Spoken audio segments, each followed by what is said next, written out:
Assalamualaikum warahmatullahi wabarakatuh. Wassalamualaikum warahmatullahi wabarakatuh. Allahumma salli ala sayyidina Muhammad wa ala ali sayyidina Muhammad. Sallallahu. Maaf jika kita wanita sedang libur atau menstruasi, apakah boleh memuaskan suami menggunakan mulut? Terima kasih. Bismillah. Di saat kemarin ada yang tanya masalah apa itu? Jadi kalau sudah urusan hal semacam itu, mari kita tingkatkan wibawa majelis supaya tidak di majelis kita bicara sesuatu yang tidak pantas. Kemarin ada yang tanya masalah apa, lupa kemarin juga masalah-masalah yang sensitif seperti itu. Dan jangan membiasakan kita di majelis saat membicarakan hal yang demikian itu dengan dibarengi dengan guyonan, merendahkan syariat itu menjadi sebab barokahnya ilmu dicabut. Baik, kita bicara tentang syariat. Suami istri halal, Anda boleh berbuat apa saja suami istri, bebas. Anda bersenang-senang dengan kupingnya, dengan rambutnya, dengan apa saja boleh, halal. Cuman yang diharamkan dalam dua keadaan: waktu haid memasukkan ke lubang depan, memasukkan seorang suami alatnya ke lubang depan. Kemudian yang kedua yang diharamkan memasukkan ke lubang belakang, baik dalam keadaan haid atau tidak haid, hukumnya haram dan dosa besar. Ini usaha haid. Yas'alunaka 'anil mahid qul huwa adza fa'tazilun nisa fil mahid. Bertanya tentang haid, bagaimana jauhi wanita urusan itu. Tidak boleh menggauli istri dalam keadaan haid. Haid bukan istihadah ya. Istihadah adalah darah tapi bukan darah haid. Ini ada ilmunya khusus. Tanyakan kepada ahlinya nanti. Kita juga punya diklat haid praktis 30 menit 30 menit. Kemudian selebihnya adalah Anda boleh bersenang-senang, boleh apa saja. Mohon maaf, jadilah wanita cerdas. Ini adalah ilmu yang mungkin jarang dihadirkan. Seorang suami yang soleh, mungkin seorang suami yang soleh, dia mungkin di luar melihat sesuatu yang diharamkan, cuman dia orang menjaga diri. Astagfirullah, saya melihat aurat di luar. Karena dari seorang soleh, dia tidak mau menuruti itu semuanya, karena itu adalah haram, maka dia tutup mata, pejam mata dan menjauhkan itu semuanya. Tapi dia seorang laki-laki normal, bangkit syahwatnya, pulang ke rumah, istrinya mens, istrinya ada halangan, ayo mau diapain? Ayo menjadi istri yang aktif, inovatif. Anda tidak boleh melayani suami Anda dengan sesuatu yang khusus itu. Tapi Anda harus bisa senangkan suami dengan diri Anda. Misalnya, mohon maaf, ini majelis mulia, jika seorang suami mengeluarkan air mani dengan tangannya sendiri, maka dia telah melakukan kesalahan dan dosa. Tapi kalau dia mengeluarkan air mani dengan tangannya seorang istri, kecerdasan istri, selesai, dan itu adalah pahala. Maka jadilah istri cerdas.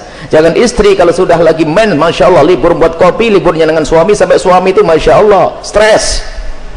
Anda bisa menyenangkan dengan diri Anda. Mohon maaf, mufakhadah di antara dua paha yang penting tidak masuk wilayah itu, atau apa saja. Mohon maaf, ini saya sampaikan majelis mulia, sebab banyak wanita gayanya sih, modelnya kayak hebat-hebat, tapi Masya Allah bikin stres suami. Hati-hati itu. Hei para wanita, sadar. Senangkan suamimu dengan apapun yang Allah berikan kepadamu, dengan tanganmu, dengan apapun. Yang penting kalau Anda haid, jangan masuk wilayah itu.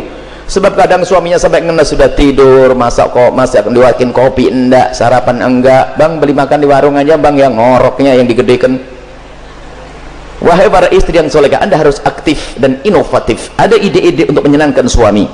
Adapun masalah, mohon maaf, yang ditanyakan dengan mulut, ketahuilah, hei para suami, engkau tidak boleh memaksa istrimu untuk melakukan itu, karena belum tentu dia nyaman. Kalau dia merasa jijik, Anda tidak boleh paksa, haram. Atau sebaliknya, tidak boleh egois seorang suami, harus kau lakukan, tidak.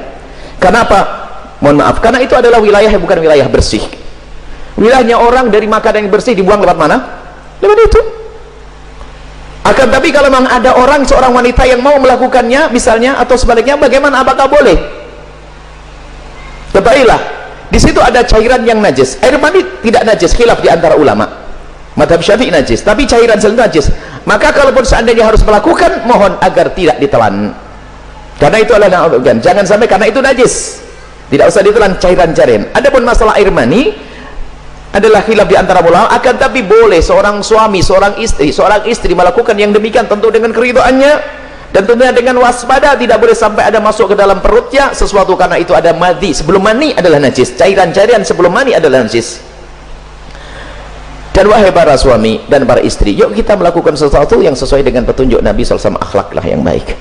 Dan kenapa biasanya ada pertanyaan demikian ini? Karena apa? Naudzubillah, ada yang ditonton yang salah, gurunya salah, dari film-film yang ngaco itu ditiru, sehingga dia bingung untuk menyelesaikan urusan pribadinya dengan cara ini cara itu. Tidak ada cara yang lebih indah dari diajarkan Nabi. Seorang laki-laki duduk di perempatan istrinya, maksudnya duduk di atas perut istrinya, di atas ini, itu adalah cara yang paling bagus. Nggak usah macam-macam, petunjuk dari Nabi. Itu hanya gara-gara sering nonton film kotor, makanya banyak pertanyaan aneh, tapi pun harus dijawab, harus dijawab, harus dijawab, selesai.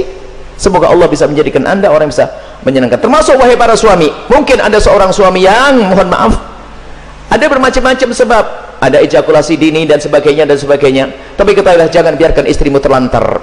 Dia bisa senang dengan jemarimu, dengan tanganmu, dengan anda, dengan apapun, dengan cumbuanmu. Jangan sampai menjadi seorang suami egois. Dan Nabi marah dengan seorang laki-laki yang mendatangi istrinya seperti binatang mendatangi betinanya. Nggak pakai mukaddimah, pakai minyak wangi dulu deh para suami, sikat gigi yang bersih, kemudian cumbu, rayu, seperti halnya engkau ingin melihat dia cantik, dia jaga, ingin melihat engkau paling tidak agak ganteng dikit deh.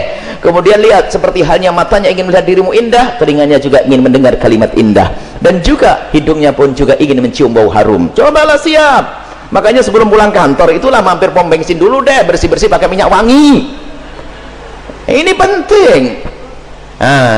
Kemudian jangan sampai, mohon maaf, anda puas dia tidak puas, anda zalim. Kalaupun anda tidak memuaskan dengan itu karena mungkin anda punya sesuatu sakit dan sebagainya, maka ketahuilah istrimu adalah seorang wanita yang beriman, dia tidak akan melakukan zina, akan tapi anda harus bisa memuaskan dengan apapun, dengan tangan anda dan seterusnya. Kalau dia mencari kesenangan dengan tangannya sendiri, wanita itu, dia dosa. Tapi kalau dengan tangan sang suami tidak dosa. Mohon maaf, ini majelis mulia, dan jangan dijadikan bahan guyonan yang demikian ini. Ini adalah ilmu. Kadang-kadang begitu, suami cuek, mendatangi istrinya sudah nggak pakai mukaddimah, langsung selesai.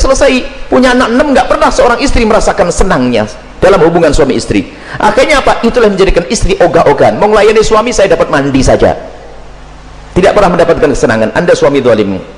Baik, istri pun juga demikian. Selesai, aktif, inovatif, indah. Karena itu halal. Adapun yang haram tidak dibahas. Keharaman zina, hina, rendah di dunia, rendah di akhirat. Zina rendah di dunia, rendah di akhirat. Semoga Allah menjauhkan kita dari zina, mencukupkan dengan yang halal.